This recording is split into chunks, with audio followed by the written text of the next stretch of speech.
So KCL has a very unique remit within the XCEPT research program. We are the behavioral science unit within XCEPT. So what we're really trying to research is the behavioral pathways to peace versus violence in fragile and conflict-affected states.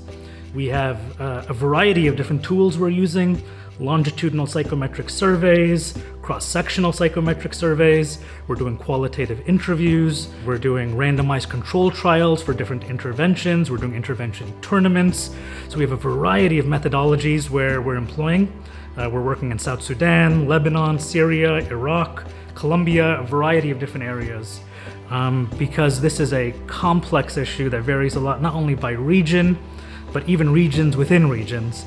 And so we have a very diverse team of anthropologists, social scientists, political scientists, cognitive scientists, all working together in an interdisciplinary way to try to really understand the behavioral science underlying both political conflict, but also ways out of it.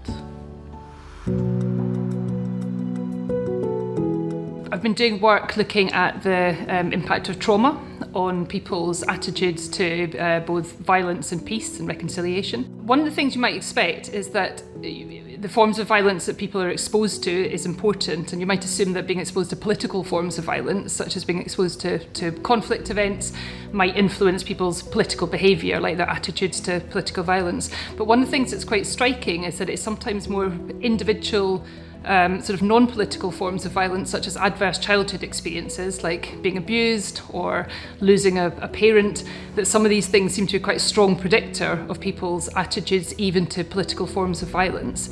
So we found that adverse childhood experiences was a stronger predictor of people's attitudes to things like violent extremism, rather than their exposure to war. We found that moral injury, so that's a sense of having behaved in ways that profoundly transgress your own moral norms, or witnessing other people doing that, or feeling profoundly betrayed by people who you once trusted. That could be leaders, it could be family and friends, it could be other members of your community. That's also a really strong predictor of people's attitudes.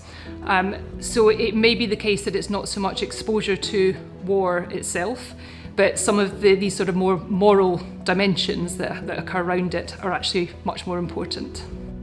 We're discovering so many interesting things right now across a variety of different contexts. Obviously, a big part of our work has to do with mental health and trauma. But I think one interesting insight that we're all coming towards is that mental health and trauma are not just randomly distributed across the population. These things geographically cluster in very specific communities in time and place, and oftentimes speak to systemic factors. It can be the lack of state presence, or it can be negative state presence, or it can be the presence of armed groups, or it can even be material conditions related to climate change or other things that are disproportionately affecting certain members of society. And that can engender adverse childhood experiences, it can lead to depression and anxiety, it can cause trauma, it can lead to all sorts of intergenerational problems. So oftentimes there's a danger that we can pathologize politics and say, well, people are traumatized and therefore they're going to support some armed group or something.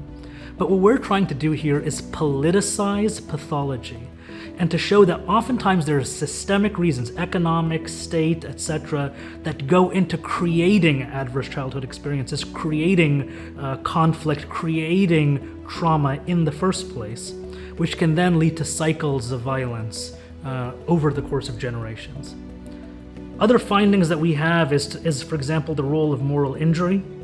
Oftentimes we think about intergroup conflict in the form of sectarianism or ethnic conflict, but oftentimes trauma can manifest within a community itself, such as betrayal from your leaders or betrayal from other members of your community.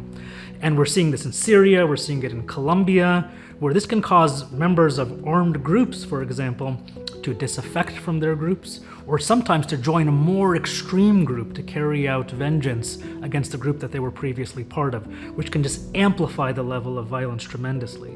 So we're noticing intra-group trauma as a particularly important factor too.